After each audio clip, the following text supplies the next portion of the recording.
ชื่อผู้หลวงจุลมุนตรีเนาะแต่ว่า ทินฐานบ้านเกิดเมืองนอนกันแม่นอยู่สวรรณเขตที่ว่าเริ่มต้น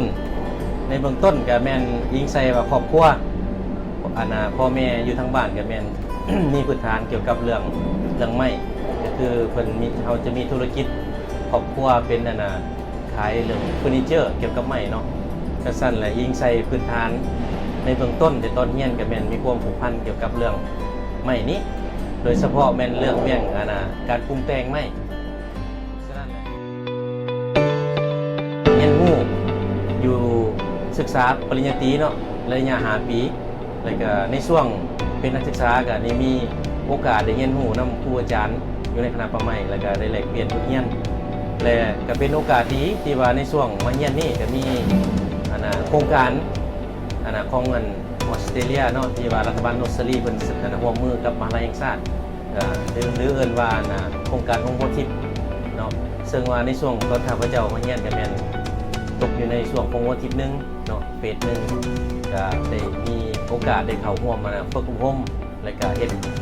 ช่วยการค้นคว้ากับอาจารย์จากมหาวิทยาลัยแห่งชาติและก็จากเชี่ยวชาญมาจากออสเตรเลียเนาะจบนั้นจะเป็นโพธิป2เนาะแล้วก็มีโอกาสได้ไปแลกเปลี่ยนฝึกอบรมอยู่ออสเตรเลียกับยิงภายใต้ทุนของโพธิปเท่านี้อยู่ออสเตรเลียก็ถือว่าได้ไปอยู่2 เทื่อเนาะได้ไปเทรนนิ่งเกี่ยวกับเรื่องเกี่ยวกับเรื่องการปรับปรุงคุณภาพของผลิตภัณฑ์ใหม่นี้และหลังจากจบโครงการก็4 ปีที่ว่าเฮ็ดเวียกนำโครงการเพิ่นเนาะแล้วก็อยู่ภายใต้ทางวิชาเศรษฐศาสตร์ประมาณนี้และจนมีโอกาสปี2019ที่ว่าสามารถ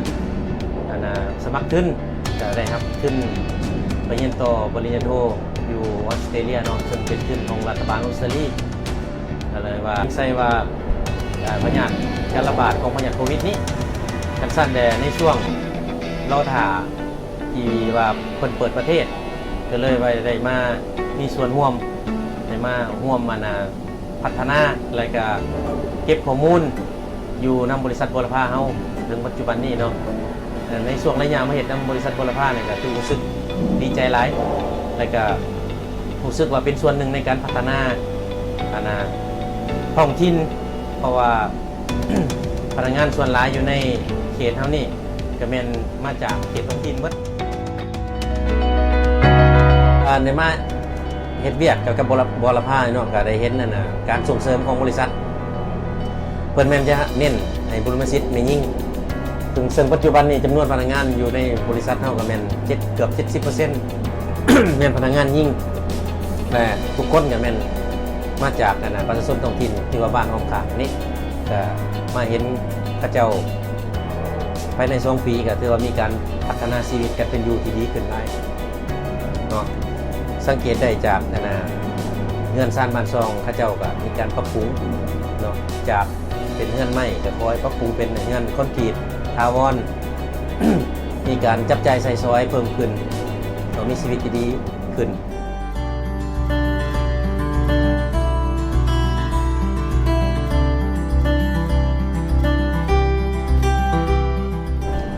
ในอนาคตเนาะถ้าว่าเวลาเรียนจบมาเนาะก็ถือว่าสินำใส่ความรู้และก็เน็ตเวิร์กที่ว่าเฮาได้มาจากมหาลัยอยู่ออสเตรเลียบ่ต่างๆเนาะความรู้มาพัฒนาเป็นบิสเนสของตัวเองเนาะเพราะว่าคิดว่าเฮาก็ยิงใส่ตัวเองก็มีพื้นฐานตั้งแต่น้อยเกี่ยวกับเรื่องไม้เนาะแต่จนมาถึงปัจจุบันนี่ระยะ20 ปีนี่ถือว่าเฮาได้คุกคีแล้วก็เฮ็ดเวียกเกี่ยวกับเรื่องไม้นี่มาก็เข้าใจเรื่องไม้ดีก็เลยว่าถ้าว่ากลับมาจะนำใส่ความรู้ที่เกี่ยวของมาพัฒนาต่อยอดเฮ็ดเป็นธุรกิจตัวเองเนาะเกี่ยวกับเรื่องผลิตภัณฑ์ไม้จากไม้ปลูกไม้ซักเท่านี้เฮ็ดให้มันได้คุณภาพและก็สามารถตอบสนองตามความต้องการของลูกค้าในยุคใหม่สมัยใหม่เพราะว่าปัจจุบันนี้ หลายคนก็เป็นคนยุคใหม่อยากได้แบบผลิตภัณฑ์เนี่ยจะเป็นเฟอร์นิเจอร์ต่างๆแบบใหม่จะต่างจากแบบเก่าที่ว่านำใส่ไม้ธรรมชาติมีขนาดใหญ่น้ำหนัก ยังต่างๆ มีน้ำหนักหลายเคลื่อนย้ายยากตัวนั้นมันจะเป็นแบบสมัยเก่าอยากตัวยอดเอาความรู้